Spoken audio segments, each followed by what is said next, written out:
रूस का स्टार्ट। नाम लेते हैं तो हमारे जहन में सबसे पहले क्रेमलिन की ऊंची दीवारें, रेड स्क्वायर की रौनक और साइबेरिया की विशाल बर्फीली वादियां उभरती हैं। बहुत अच्छी अच्छी लेकिन इस मस्जिद है विशाल यार। देश की एक और पहचान भी है जो अक्सर चर्चा से बाहर रह जाती है, रूस का मुस्लिम समाज। सदियों पुरानी यह मौजूदगी आज एक नई करवट ले वाह रही है। माशाल्लाह। रूस में मुसलमानों की आबादी न सिर्फ तेजी से बढ़ रही है बल्कि सामाजिक और हम्म। राजनीतिक बहस का अहम हिस्सा भी बनती जा रही है। 2025 तक अनुमान लगाया जा रहा है कि रूस में मुसलमानों की संख्या करीब 3 करोड़ 20 लाख के आसपास पहुंच चुकी है, जो कुल 2025 में। आबादी का लगभग 22% है। बहुत बढ़िया। तातारस्तान, 22% बशकोर्तोस्तान बहुत बढ़िया। और कॉक्सस जैसे इलाकों में मुस्लिम समाज पहले से ही मजबूत है। लेकिन असली सवाल यह है, क्या 2030 तक रूस में मुसलमान बहुसंख्यक बन सकते हैं? क्या यह सिर्फ आंकड़ों 2030 का में खेल है या इसके पॉसिबल पीछे नहीं कोई है भाई। गहरी जनसांख्यिकीय 5 और साल के बाद सामाजिक सच्चाई बहुसंख्यक छुपी कैसे हो हुई है? जाएंगे। यही सवाल आज पूरी दुनिया की नजर रूस पर ओहो। टिकाए हुए है। तो चलिए माशाल्लाह। दोस्तों, आज की इस वीडियो में हम पूरे सबूत और आंकड़ों के साथ जानेंगे कि क्या 2030 तक रूस एक मुस्लिम स्टेट बन सकता है या फिर यह सिर्फ एक बड़ा दावा है। इस सच्चाई को समझने के लिए वीडियो को आखिर तक जरूर देखिए, क्योंकि आखिरी हिस्से में वो बातें सामने आएंगी जो शायद आपने कहीं और नहीं सुनी होंगी। रूस में मुसलमानों के इतिहास की बात करें तो रूस में इस्लाम कोई नई कहानी नहीं है, बल्कि इसकी जड़ें 7वीं सदी के बाद से ही मजबूती से जम चुकी थी।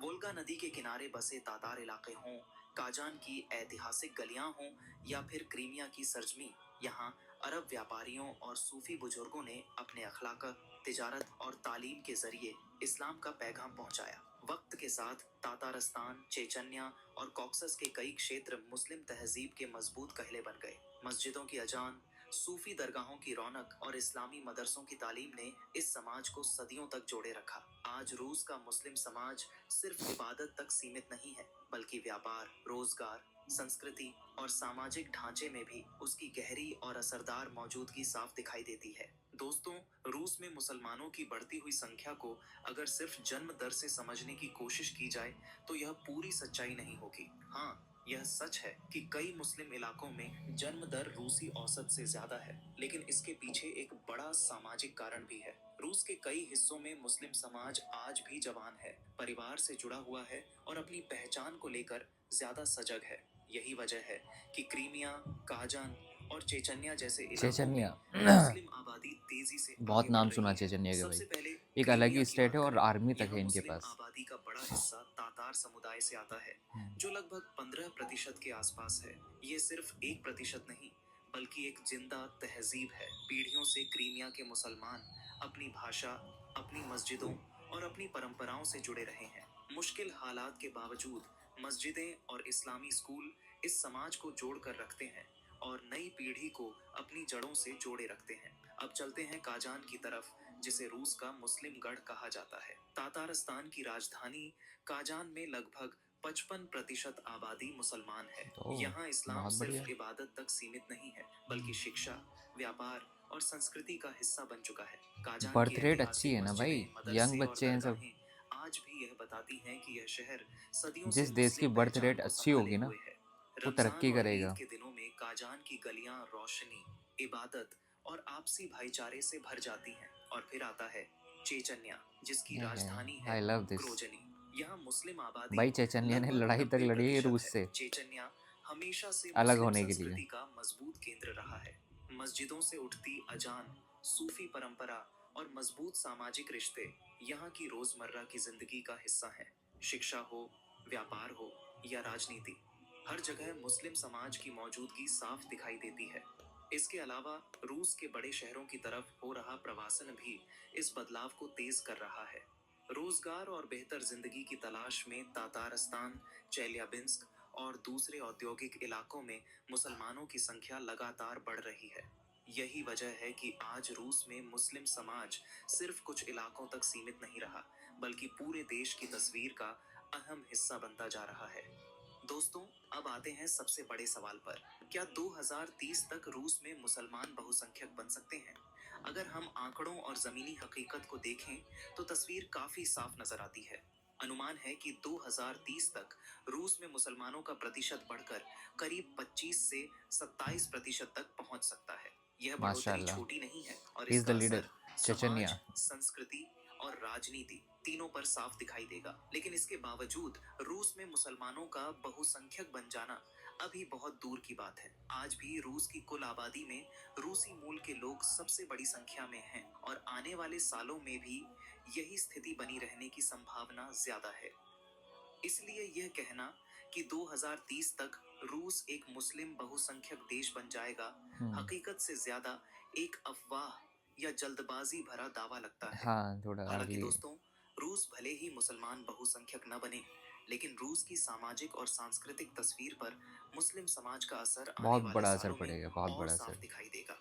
रूस में नहीं बड़े और शहरों बाकी में देशों में भी मस्जिदों की भाई। संख्या बढ़ेगी, इस्लामी स्कूल और तालीमी संस्थान ज्यादा मजबूत होंगे, जहां इंशाल्लाह, नई पीढ़ी अपनी पहचान के साथ आगे बढ़ेगी। इंशाल्लाह। ईद और रमजान जैसे मौके अब सिर्फ मुस्लिम इलाकों तक सीमित नहीं रहेंगे, बल्कि आई मॉस्को थिंक और रूस में जो काजान जैसे मुस्लिम बड़े शहरों में भी खुलकर मनाए जाएंगे। इस्लाम जो बाजारों फैला है में ना, आई रौनक थिंक होगी, हो सकता है इफ्तार तुर्की से की आया हो, महक फैलेगी और क्योंकि शहरों का सूफीज़्म माहौल बहुत ज़्यादा बदलता है तुर्की नजर के आएगा। अंदर। सिर्फ संस्कृति ही नहीं, बल्कि व्यापार, शिक्षा और राजनीति में भी मुस्लिम समाज की भागीदारी बढ़ेगी। खास तौर पर काजान, मश्तेक और नजरिंग जैसे शहरों में मुस्लिम पहचान और संस्कृति का असर साफ महसूस किया जा सकेगा। यानी आने वाला दौर रूस में एक ज्यादा विविध बहुसांस्कृतिक समाज की तरफ इशारा करता है। दोस्तों, रूस के मुस्लिम हो जाए इलाके तो बहुत सिर्फ अच्छी इबादत बात की है भाई। जगहों तक सीमित नहीं है। वर्ल्ड की यहाँ पावर से बन उठने जाएगी वाला फिर। असर कला, और इसी वजह संगीत, से तो रूस खाने के जो पीने पुतिन है और यहाँ तक प्रेसिडेंट, कि वो पहनावे में भी मुस्लिम के साफ लिए दिखाई इतना देने लगा है। सूफी दोस्ताना परंपरा की निभाते हैं नरमी, भाई। मस्जिदों जितनी की भी गल्फ खूबसूरत कंट्री है, वास्तुकला जहाँ भी और परेशानी मुस्लिम होती है वो समाज अपनी की आवाज़ ज़रूर रोजमर्रा उठाते की हैं, सादा यही वजह है। जिंदगी अब रूसी समाज के साथ घुलती मिलती नजर आ रही है। काजान हो या कॉक्सस के इलाके, यहाँ के खान पान, संगीत और तहजीब ने आसपास के समाज को भी प्रभावित किया है। यह बदलाव चुपचाप हो रहा है, बिना शोर के, लेकिन गहराई से। लोग लेकिन एक शोर तो दूसरे की मचा रहे हो ना संस्कृति तुम। को समझ रहे वीडियो हैं, बना बना के अपना लोगों को रहे दिखा हैं रहे हो। और साथ जीने की नई शक्ल बना रहे हैं। तो नतीजा साफ है, 2030 तक रूस में मुसलमान बहुसंख्यक भले न बने, लेकिन उनकी संस्कृति, उनकी पहचान और उनका सामाजिक वाओ, असर रूस की जस्ट आने लाइक वाली तुर्की है ना, पहचान का एक इस्तांबुल की। अहम और स्थायी हिस्सा जरूर बन जाएगा। तो दोस्तों, पूरी कहानी को अगर एक लाइन में समझें, तो यही सच्चाई सामने आती है कि रूस में मुसलमानों की आबादी लगातार बढ़ रही है। अनुमान है कि 2030 तक ये हिस्सेदारी करीब 25 से 27% तक पहुंच सकती है। लेकिन यह बदलाव सिर्फ जनसंख्या के आंकड़ों तक सीमित नहीं है, बल्कि इसके साथ सांस्कृतिक, सामाजिक और आर्थिक बदलाव भी धीरे धीरे दिखाई देने लगेंगे। माशाल्लाह। अब सवाल आपके लिए है, आपको क्या लगता है, आने वाले समय में रूस पर मुस्लिम समाज का असर और गहरा होगा, या फिर रूसी संस्कृति ही पहले की तरह केंद्र में बनी रहेगी? अपनी राय नीचे कमेंट में जरूर लिखिए। और अगर आपको चैनल यह को वीडियो सब्सक्राइब पसंद भी आया कर हो, देना भाई। तो लाइक और शेयर करना न भूलें। ऐसी ही जमीनी और सच्ची जानकारियों के लिए चैनल को सब्सक्राइब जरूर करें। कर दें। और किसी वीडियो पे आपको रिएक्शन चाहिए तो कमेंट कर दें, ताकि नेक्स्ट वीडियो उसी वीडियो पे रिएक्शन दें हम, ठीक है। सो वीडियो काफ़ी अच्छे थे भाई। मिलते हैं नेक्स्ट वीडियो के साथ। अल्लाह हाफिज़।